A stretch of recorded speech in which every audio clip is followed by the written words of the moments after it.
হরে কৃষ্ণ। হরে কৃষ্ণ।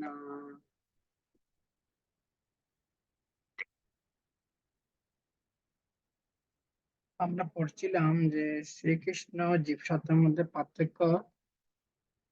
শ্রীকৃষ্ণ জীবসত্তার গুণগত এক, আর ভিন্নতা বেদত্ব হচ্ছেন পরিমাণগত। যেমন সূর্য তার কিরণ কণা উভয়ের গুণগত ধর্ম এক, কিন্তু পরিমাণগতভাবে অসীম প্রভেদ। অর্থাৎ সূর্যকে তুলনা করা হচ্ছে কৃষ্ণের সাথে, কৃষ্ণকে একটি সূর্যের সাথে তুলনা করা হয়, আর জীবাত্মাকে তুলনা করা হয় যে সূর্যের যে রশ্মিটা আছে সেটার সাথে, সূর্যের কিরণ কণার সাথে তুলনা করা হয়। জীবসত্তা তার নিজ দেহটির জ্ঞাতা, কিন্তু শ্রীকৃষ্ণ দেহ সমূহের জ্ঞাতা। কিন্তু শ্রীকৃষ্ণ দেহ সমূহের জ্ঞাতা, দেহ ও দেহের জ্ঞাতা। বিষয়টি আলোচনা করতে গিয়ে আমরা ভিন্ন ভিন্ন তিনটি মুখ্য বিষয় পাই: ভগবান, জীব, সত্তা এবং জড় পদার্থ। প্রত্যেক জীব শরীরে দুটি আত্মা রয়েছেন, জীবাত্মা পরমাত্মা। আর পরমাত্মা যেহেতু যেহেতু পরম পুরুষ ভগবানেরই অংশ, একা প্রকাশ, সেজন্য শ্রীকৃষ্ণ বললেন, আমি জ্ঞাতা, আমি পরমাত্মার রূপে প্রত্যেক জীবদেহে অবস্থান করি। ভগবদ্গীতায় 13 অধ্যায় 2, 3, 15, 15।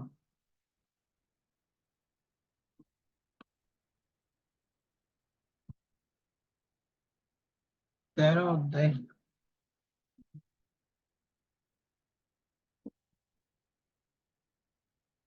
ক্ষেত্রজ্ঞম চ অপি মাম বিদ্ধি সর্বক্ষেত্রেষু ভারত, ক্ষেত্র ক্ষেত্রজ্ঞয় জ্ঞানম যত্তৎ জ্ঞানম মতম। হে ভারত, আমাকে সমস্ত ক্ষেত্রে ক্ষেত্রে বলে জানবে, এবং ক্ষেত্র ক্ষেত্র সম্বন্ধে যে জ্ঞান, সেই জ্ঞানকে আমারই অভিমত। 3 নম্বর শ্লোক।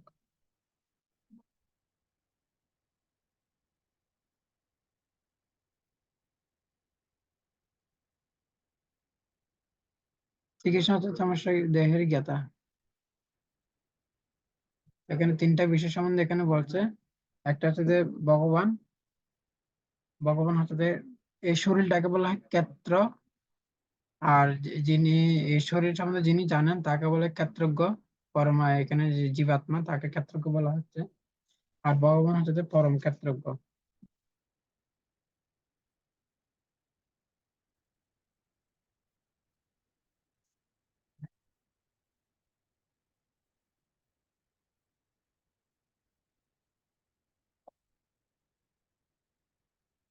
এই শরীরটা হচ্ছে ক্ষেত্র নামে অভিহিত, এবং যিনি এই শরীরকে জানেন তাকে বলা হয় ক্ষেত্রজ্ঞ। আর ভগবান হচ্ছে যে, অর্থাৎ আমাদের এই শরীরটাকে বলা হয় ক্ষেত্র। ক্ষেত্র মানে হচ্ছে যে শরীর। আর যিনি দেহ এবং আত্মার মধ্যে সম্বন্ধে যিনি অবগত, তাকে বলা হয় ক্ষেত্রজ্ঞ। আর এবং ভগবান হচ্ছে যে পরম ক্ষেত্রজ্ঞ।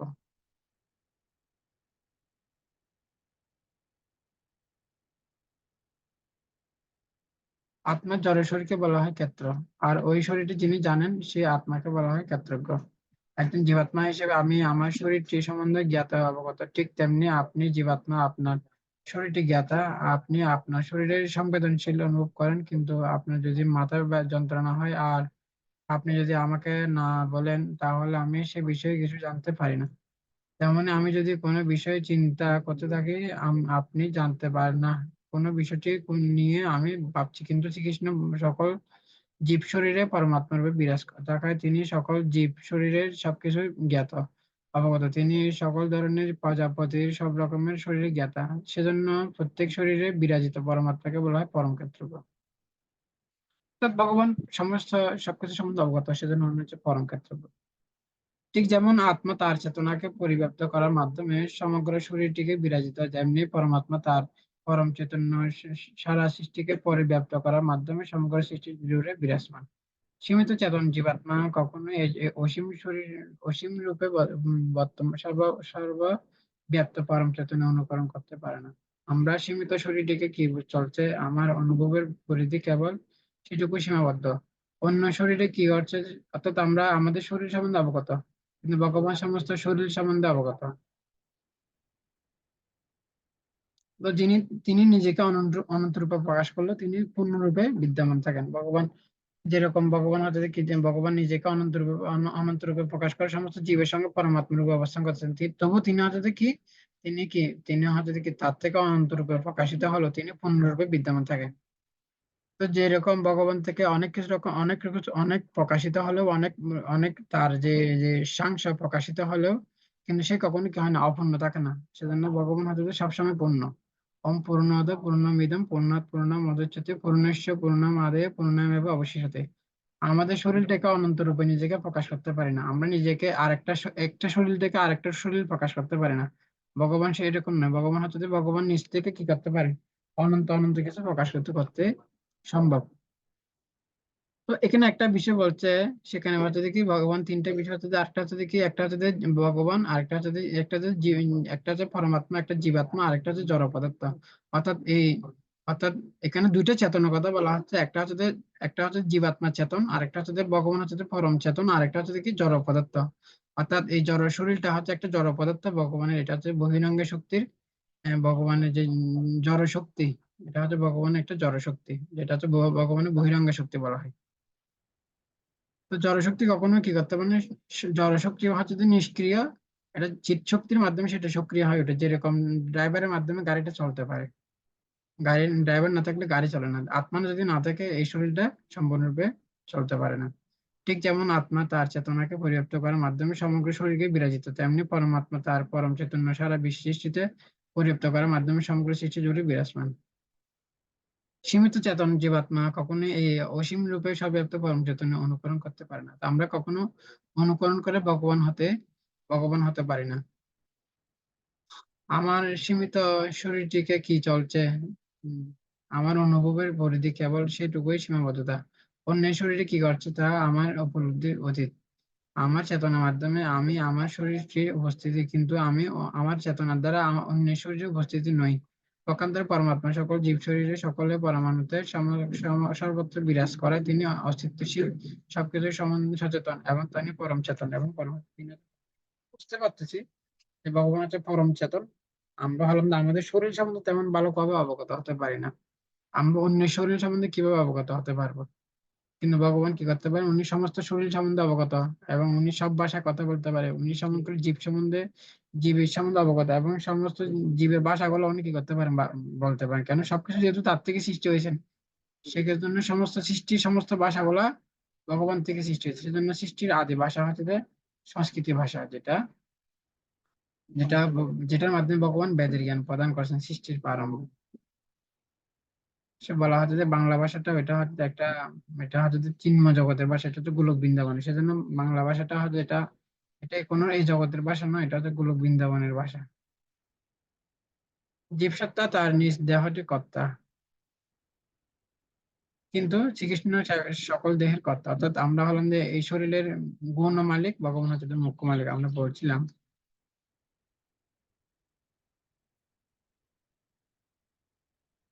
জীবাত্মা তার দেহটির গুণ মালিক, পরমেশ্বর ভগবান সকল দেহের মুখ্য মালিক। একজন রাজা হচ্ছেন তার রাজ্যের মূল মালিক, অধিকর্তা তার প্রজারা হচ্ছেন গৌণ অধিকর্তা। আর একটি দৃষ্টান্ত হচ্ছে যে কোনো মালিকের একটি বাড়ি যদি একটি নির্দিষ্ট সময়ের জন্য কোনো ভাড়াটিয়া কাছে ভাড়া দেওয়া হয়, তাহলে ওই মালিকের বলা হয় মুখ্য অধিকর্তা, আর ভাড়াটিয়াকে বলা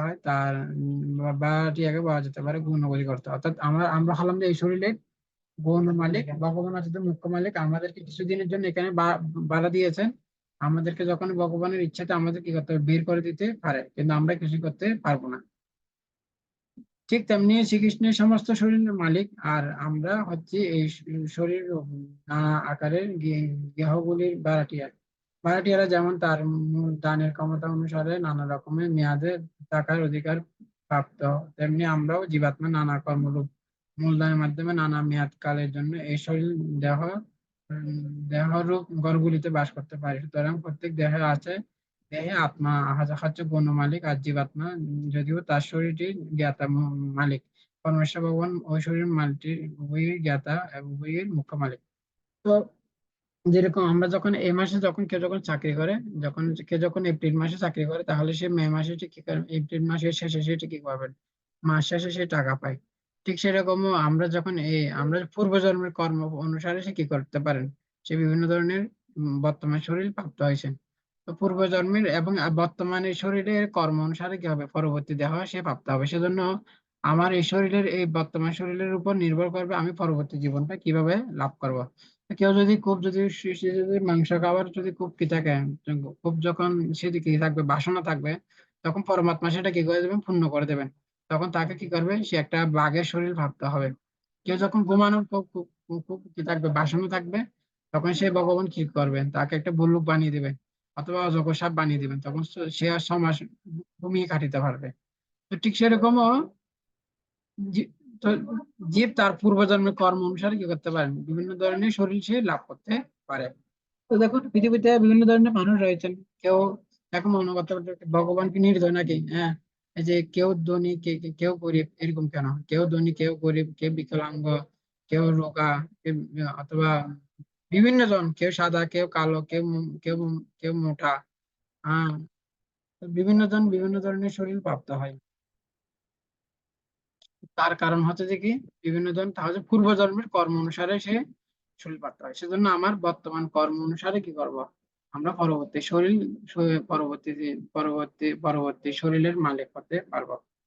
তো এখানে যেটা আমরা আগে বলছিলাম, যে প্রকৃতপক্ষে আমরা হলাম থেকে একটা রাজা, তিনি সমস্ত রাজ্যের সমস্ত সম্পত্তি সম্বন্ধে অবগত হতে পারে, আমি আমার সম্পত্তি সম্বন্ধে অবগত হতে পারি।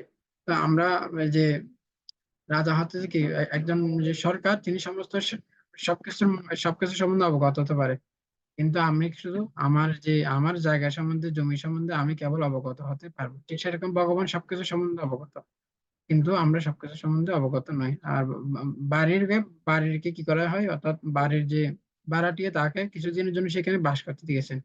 কিন্তু তাকে যখনই বলবে, তখন তাকে সেখান থেকে বের হয়ে যেতে হবে।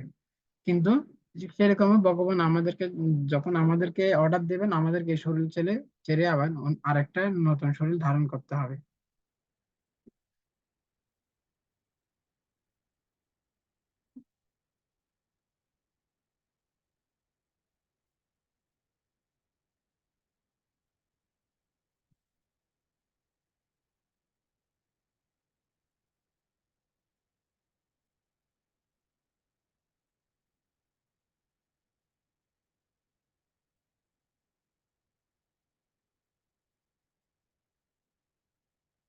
জীবাত্মাকে বিস্মৃতির মধ্যে ফেলা ফেলা যায়, কিন্তু শ্রীকৃষ্ণ কখনো বিস্মৃতির অধিকার করতে পারে না।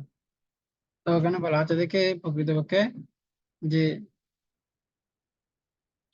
জীবের স্মৃতি বিস্মৃত হয়, কিন্তু ভগবানের স্মৃতি কখনো কি হয় না, ভগবানের স্মৃতি কখনো বিস্মৃত হয় না।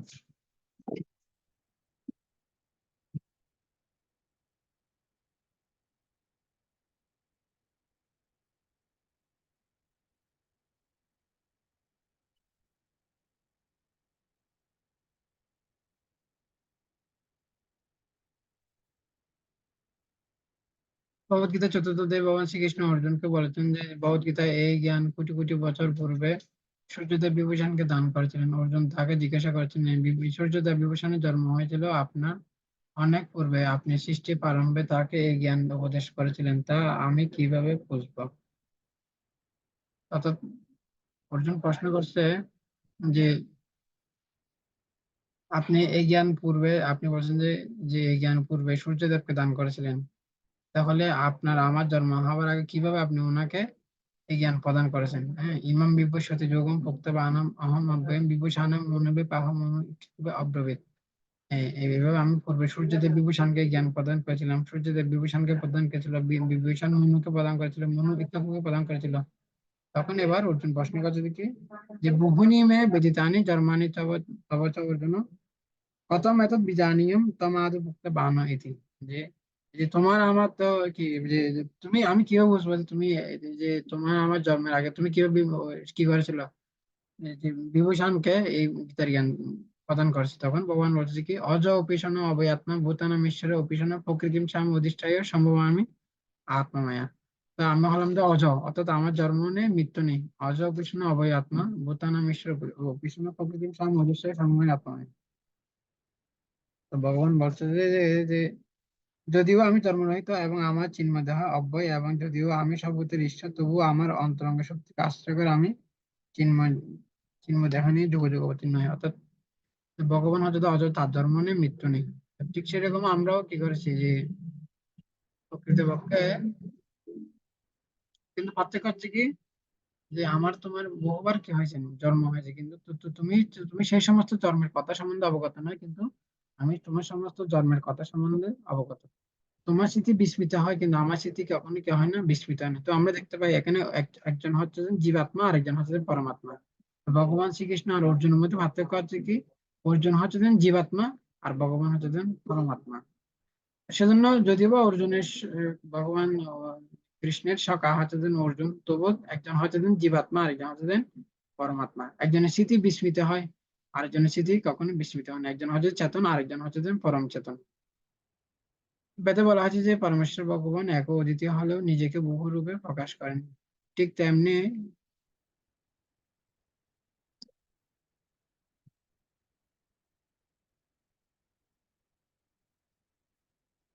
তো এখানে এখানে বলা হচ্ছে যে,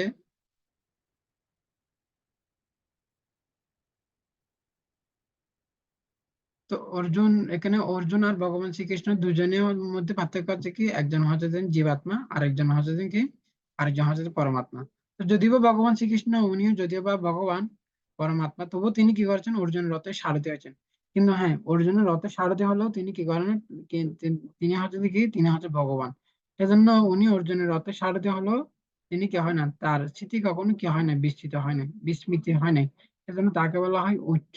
সেজন্য ভগবানের আরেক নাম হচ্ছে যে উচ্চতা। অর্থাৎ যদিও বা উনি অর্জুনের রথের ড্রাইভার হয়েছেন, কিন্তু তবুও তো কি হয় না, তার স্মৃতিটাকে সে, তিনি যে পরম ব্রহ্ম, তার স্মৃতি কখনো কি হয় না, তার স্মৃতি কখনো বিস্মৃতি হয় না। কিন্তু অর্জুন সবকিছু বিস্মিত হয়েছিলেন, ভুলে গিয়েছিলেন জীবাত্মা পরমাত্মা। ভগবান শ্রীকৃষ্ণের মধ্যে হচ্ছে প্রভেদ। ভগবান নিত্য পরিকর, এমন যে কোনো ব্যক্তি নিশ্চিতভাবে একজন মুক্ত পুরুষ, কিন্তু তিনি ভগবানের সমকক্ষ হতে পারে না। প্রকৃতপক্ষে অর্জুন অর্জুন কি করেছেন, অর্জুন যদি বা অর্জুন হচ্ছে ভগবান শ্রীকৃষ্ণের, ভগবান শ্রীকৃষ্ণের সখা, তবুও দেখা যাচ্ছে অর্জুন কেন মোহিত হচ্ছে। বলছে যে কৃষ্ণের সূর্যময় মায়া হয় অন্ধকার, যে কৃষ্ণের সামনে কখনো মায়া থাকতে পারে না, মোহ থাকতে পারে না, তাহলে অর্জুন মোহ থেকে মুক্ত, কিন্তু ভগবানের পরম ইচ্ছে কি হয়েছেন, অর্জুন মোহিত হয়েছিলেন। তো ভগবানের এই ইচ্ছাতেই কি হয়েছেন, অর্জুন মোহিত হয়েছেন। সেখানে বলছে ভগবান উচ্চতা বলে বর্ণনা করা হয়েছে। তো অর্থাৎ যেহেতু অর্জুন যদিও বা ভগবান শ্রীকৃষ্ণ অর্জুনের রথ সারথি হয়েছিলেন, কিন্তু কি হয় না, তার স্মৃতি কখনো বিস্মৃত হয়নি। সেজন্য তাকে ওইভাবে বলা হয় উচ্চ। অর্থাৎ যে কখনো তার যে স্থান থেকে সে কখনো কি হয় না, বিচ্যুত হয় না। যদিও বা তিনি হচ্ছে যে পরম ব্রহ্ম, যদিও বা উনি অর্জুনের রথে সারথি হয়েছেন, কিন্তু তবুও তিনি হচ্ছে ভগবান। এরকম নয় যে না, যে তার, সে ভগবানের পদ থেকে সে দ্রষ্ট হয়েছে, সেরকম নয়। ভগবান মানে উনি, তখন তিনি সবসময় ভগবান। ভগবান মানে এরকম নয় যে উনি কি তপস্যা করে, যোগ সাধনা, ধ্যান করে, কখনো কি হয় না, ভগবান হতে পারে না। তো সেজন্য এই সম্বন্ধে বলা হয় যে প্রকৃতপক্ষে ভগবান যখন মৎস্য রূপে আবির্ভূত হয়েছেন, তখন উনি কি করেছিলেন, উনি উনি যে কুণ্ডল সুখ উপভোগ করেছিল। অর্থাৎ কি, যে ভগবান যে চুলকানি সুখ উপভোগ করেছিল, কে, এটা হচ্ছে যে কি, মৎস্য অবতার। মৎস্য অবতারের রূপে ভগবান যখন অবতীর্ণ হয়েছেন, উনি উনি চুলকানি সুখ উপভোগ করছে। তো তখন কি করা হচ্ছে, সমুদ্র মন্থন করা হচ্ছে। ভগবান সমুদ্রকে, মানে কিছু সমুদ্র মন্থন, একটা আগে হয় এরকম একটা সমুদ্র মন্থন লীলা হয়। সমুদ্র মন্থনের মধ্যে সেখানে করা হচ্ছে, ভগবান কি হয়েছেন, কুর্ম রূপে আবির্ভূত হয়েছেন। কুর্ম মানে হচ্ছে যে কচ্ছপ। তখন কি করা হয়েছে সেখানে, যে যে যে তখন সেই সমুদ্রের মধ্যে কি করা হয়, যে মন্দার পর্বতকে আনা হয়। মন্দার পর্বতকে এনে বাসুকি নাকের মাধ্যমে কি করেন, একদিকে হচ্ছে দেবতারা টানতেছে, আর একদিকে হচ্ছে যে অসুররা টানতেছে। তো প্রথমে অসুররা নিয়েছেন কোন দিকে, যে বাসুকি নাকের মুখের দিকে। তো তো এরপর হচ্ছে যে দেবতারা নিয়েছে লেজ দিকে। তো তো তো এইভাবে কখন তারা প্রথমে প্রথমে দেবতারা মুখ মুখ নিয়েছেন। তো অসুররা বলছে আমরা কেন লেজ ধরবো, আমরা মুখটা ধরবো।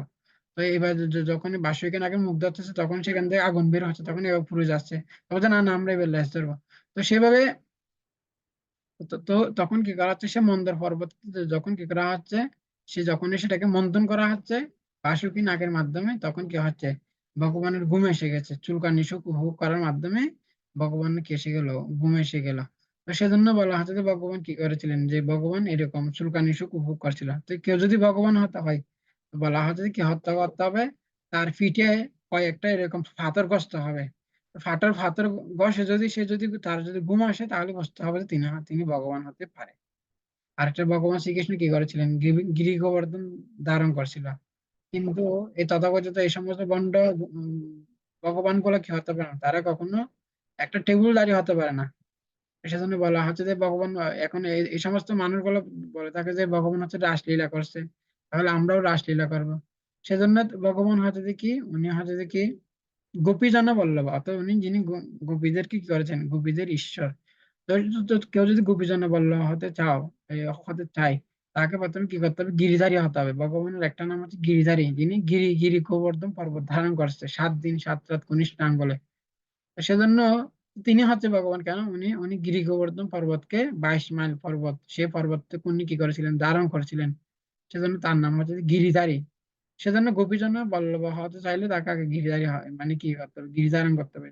ঠিক গিরিধারী না হলে টেউলধারী হলে হতো। সেজন্য এই সমস্ত বন্ডরা কি করতে পারে না, তারা কি চেষ্টা করে ভগবান হওয়ার জন্য। কখনো কখনো কি হতে পারে না, যোগ সাধনা ধ্যান করে কখনো ভগবান হতে পারে না। জীবসত্তার এই বিস্মৃতির কেন জীবের কখনোই সবসময় কি হয়, স্মৃতি বিস্মৃত হয়, ভগবানের স্মৃতি কখনো কি হয় না, বিস্মৃত হয় না। তিনি হচ্ছে সবসময় ভগবান। তো জীবসত্তা বিস্মৃতির প্রবণতা যুক্তিসঙ্গত, কেননা জীবসত্তা হচ্ছে অণু আয়তন বিশিষ্ট এবং মায়া শক্তির। জীব হচ্ছে যে মায়াধীন, ভগবান হচ্ছে মায়াধীশ। অর্থাৎ আমরা মায়ার দ্বারা প্রবাহিত হই, কিন্তু ভগবান কখনো কি হয় না। ভগবান যদিও বা ভগবান কি করেছেন, ভগবান এই জগতে অবতীর্ণ হয়, কিন্তু সে কখনো কি হয় না, মায়ার দ্বারা প্রবাহিত মায়ের দ্বারা প্রবাহিত হয় না। কেন, তিনি হচ্ছে যে রাজা অনেক সময় কি করতে পারে, কারাগারে প্রবেশ করতে পারে, কিন্তু সেজন্য তাই না যে কি তাকে যে কারাগারের যে আইন তাকে দ্বারা দণ্ডিত হতে হবে, সেরকম নয়। তো ঠিক সেরকমও ভগবান এই জগতে আসতে পারেন, কিন্তু তাকে কখনো কি করতে হয় না। এই জড় জগতে জড় প্রকৃতির দ্বারা তাকে কখনো প্রবাহিত হতে হয় না। এভাবে মায়াগ্রস্ত হয়ে পড়লে জীবসত্তা পরমেশ্বর ভগবানের সান্নিধ্য থেকে তো জীব কি হয়, সে মায়ার দ্বারা পরাভূত হয়। হ্যাঁ, সেজন্য জীবকে বলা হয় মায়াধীন। ভগবান হচ্ছে মায়াধীশ।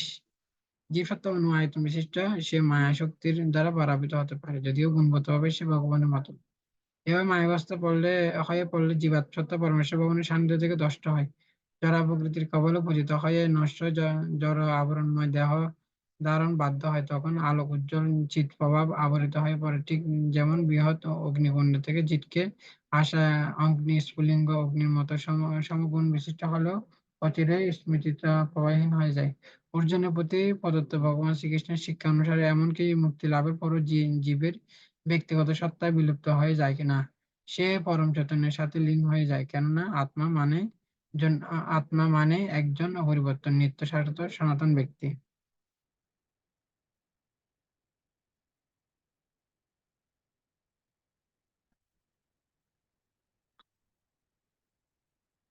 সেজন্য ভিত্তিহীন মায়াবাদী দর্শনের গোড়াতে এক গভীর গলদ রয়েছে। এখানে বলা হচ্ছে যে সে পরম তত্ত্ববস্তু সম্বন্ধে এই সমস্ত 84 লক্ষ প্রজাতির জীব শরীর ধারণ করছেন। যদিও পরম তত্ত্ববস্তু মায়াগ্রাসে পূজিত হয়, এইভাবে জন্ম মৃত্যু ব্যাধির অতি ভীষণ দুঃখ দুর্দশা বাধ্য হয়, তাহলে তাকে ভগবান বলা যেতে পারে না। তো আমাদেরকে বিভিন্ন রকম তিতাব দুঃখ কষ্ট পেতে হয়, আমাদেরকে আধ্যাত্মিক আদি ভৌতিক আদি দৈবিক জন্ম মৃত্যু জরা ব্যাধি দেহ পরিবর্তন হচ্ছে, বিভিন্ন রকম দুঃখ কষ্ট পেতে হচ্ছে, এবং কখনো সুখ কখনো দুঃখ, বিভিন্ন রকম কিতাব ক্লেশ, কখনো সুখ আহত হচ্ছে, কখনো মোহিত হচ্ছে। কিন্তু কিন্তু এই ধরনের দুঃখ ভগবান কখনো এই ধরনের কাকে কি করতে হয় না, ভগবানকে কখনো এরকম সুখ মোহ ভয় এগুলা এবং জন্ম মৃত্যু জরা ব্যাধি চিতা ক্লেশ, আধ্যাত্মিক আদি ভৌতিক আদি দৈবিক এগুলো তাকে পেতে হয় না। এগুলো ভগবানের দ্বারা, এগুলো কি হচ্ছে, এগুলো এই ভগবানের দ্বারা বহিরঙ্গ শক্তির মাধ্যমে জীব সবসময় কি করতে হয়, এইভাবে জন্ম মৃত্যু জরা ব্যাধি অতি ভীষণ দুঃখ দুর্দশা তাকে ভোগ করতে বাধ্য হতে হয়, তাহলে তাকে ভগবান বলা যেতে পারে না। আমাদের কর্তব্য হচ্ছে এই প্রশ্নগুলি তাদেরকে জিজ্ঞাসা করে, যারা নিরাকারবাদী অদ্বৈতবাদ, যারা এই সমস্ত কিছু ভণ্ড ব্যক্তি রয়েছেন, যারা কি করছেন যে এভাবে যারা ভগবানের অপব্যবহার ভগবানের কি করে থাকেন, অথবা ভগবানের নামে তারা কি করে থাকেন, যে ভগবান শ্রীকৃষ্ণকে তো তারা যে অস্বীকার করে থাকেন, এই সমস্ত ব্যক্তিকে ধরনের তাদেরকে প্রশ্ন করা উচিত। তো ভগবত গীতা ভগবান বলছে দুর্বেশ্য গুণময়ী মময়া দুর্তে মামা হচ্ছে প্রবলান্তে মায়ামেতম তন্ত্রিতে। কেউ যদি ভগবানের প্রবৃত্তি করেন তিনি কি করতে পারেন, এই মায়া থেকে মুক্ত হতে পারে। অর্থাৎ আমরা যদি মম মায়া দূরত্ব, আমরা যদি বা মায়াধীন, কিন্তু আমরা যদি ভগবানের কৃষ্ণ সূর্যময়, মায়া হয় অন্ধকার, যাহা কৃষ্ণ তাহা নাহি মায়ার অধিকার। যেহেতু কৃষ্ণ হচ্ছে সূর্যময়, তো আমরা যদি তো সূর্যের সংস্পর্শে যেরকম অন্ধকার আসতে পারে না, তো সেরকম ভগবান একটা ভগবান এবং ভগবানের মায়া। তো এখন যদি প্রশ্ন করা হয় মায়া শক্তিশালী না ভগবান শক্তিশালী, সেজন্য সেখানে বলা হবে যে কৃষ্ণ হচ্ছে শক্তিশালী, কারণ কৃষ্ণ হচ্ছে সূর্যের মতো, মায়াটা হচ্ছে যে কি অন্ধকারের মতো। যেখানে কৃষ্ণ থাকবে সেখানে মায়াটা চলে যাবে। তো যেহেতু আমরা যদি কৃষ্ণের অর্থাৎ কৃষ্ণকে বলা হয় যে, অর্থাৎ কৃষ্ণের একটা হচ্ছে যে যে যোগমায়া শক্তি, একটা বহিরঙ্গা শক্তি দুর্গা দেবী, আর একটা হচ্ছে যে কি ভগবানের তটস্থা শক্তি। তো আমরা যদি ভগবানের যে যোগমায়ার সংস্পর্শে আসি তাহলে আমরা কৃষ্ণের কাছে ফিরে যাব, আমরা যদি মহামায়ার সংস্পর্শে আসি তাহলে আমরা এই জড়জগতের বন্ধনে আবদ্ধ হব। সেজন্য মায়া হচ্ছে যে, মায়া থেকে ভগবান কৃষ্ণ হতে শক্তিশালী। আমরা যদি শ্রীকৃষ্ণ আশ্রয় থাকি তাহলে আমরা অনায়াসে মায়ের বন্ধন থেকে মুক্ত হতে পারবো। সেজন্য উম আমরা ভগবান কৃষ্ণ হচ্ছে সূর্যময়, মায়া হচ্ছে অন্ধকার। তো মায়া নয়, কৃষ্ণ হচ্ছে শক্তিশালী। কৃষ্ণকে সূর্যের সাথে তুলনা করা হয়, মায়াকে তুলনা করা হয় অন্ধকারের সাথে। তো আমরা যেহেতু যে কৃষ্ণের শরণাগত হলে আমরা মায়ের বন্ধন থেকে মুক্ত হতে পারবো।